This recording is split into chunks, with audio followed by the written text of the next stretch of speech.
মুখ্যমন্ত্রীর সভায় নজিরবিহীন বিক্ষোভ, অবিলম্বে নিয়োগের দাবিতে সরব 2022-এর টেট উত্তীর্ণ চাকরি প্রার্থীরা। মঙ্গলবার বর্ধমানে মুখ্যমন্ত্রীর প্রশাসনিক সভা চলাকালীন এক নজিরবিহীন ঘটনার সাক্ষী থাকল রাজ্যবাসী।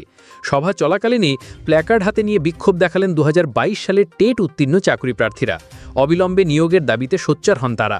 এই ঘটনায় ক্ষোভ প্রকাশ করেন মুখ্যমন্ত্রী। কী ঘটেছিল মুখ্যমন্ত্রীর সভায়?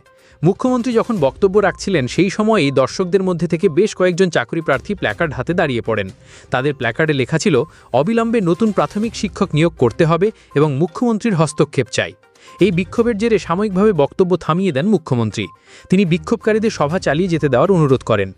বিক্ষোভকারী চাকরি প্রার্থীদের দাবি, তারা 2022 সালের টেট পরীক্ষায় উত্তীর্ণ হয়েছেন।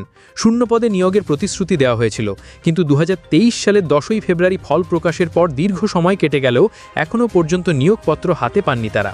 তাদের মূল দাবিগুলি হল, অবিলম্বে 2022 সালের টেট উত্তীর্ণদের জন্য নিয়োগের বিজ্ঞপ্তি প্রকাশ করতে হবে, দীর্ঘদিন ধরে আটকে থাকা নিয়োগ প্রক্রিয়া স্বচ্ছতার সাথে সম্পন্ন করতে হবে এবং মুখ্যমন্ত্রীকে সরাসরি এই বিষয়ে হস্তক্ষেপ করে সমস্যার সমাধান করতে হবে। প্রশাসনের প্রতিক্রিয়া। মুখ্যমন্ত্রী সভা থেকে বেরিয়ে যাওয়ার পর প্রায় 20-25 জন চাকরি প্রার্থী সেখানে থেকে যান। এক পুলিশ আধিকারিক তাদের সঙ্গে কথা বলেন এবং তাদের দাবি দেওয়া শোনেন। চাকরি প্রার্থীরা তাদের সমস্ত দাবি লিখিত আকারে পুলিশ আধিকারিকের কাছে জমা দেন। স্থানীয় তৃণমূল কংগ্রেসের এক নেতা জানিয়েছেন, সরকার নিয়োগ প্রক্রিয়া সম্পন্ন করবে এবং মুখ্যমন্ত্রীর সরকার সর্বদা সাধারণ মানুষের পাশে আছে। তিনি আশ্বাস দেন যে চাকরি প্রার্থীদের সমস্যার সমাধান ভবিষ্যতেও করা হবে। ভবিষ্যৎ কি? এই ঘটনা রাজ্য জুড়ে আলোড়ন সৃষ্টি করেছে।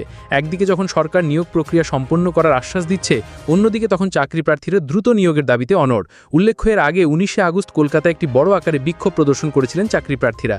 এখন দেখার বিষয়, এই বিক্ষোভের পর সরকার কী পদক্ষেপ গ্রহণ করে এবং কবে এই চাকরি প্রার্থীদের অপেক্ষার অবসান হয়।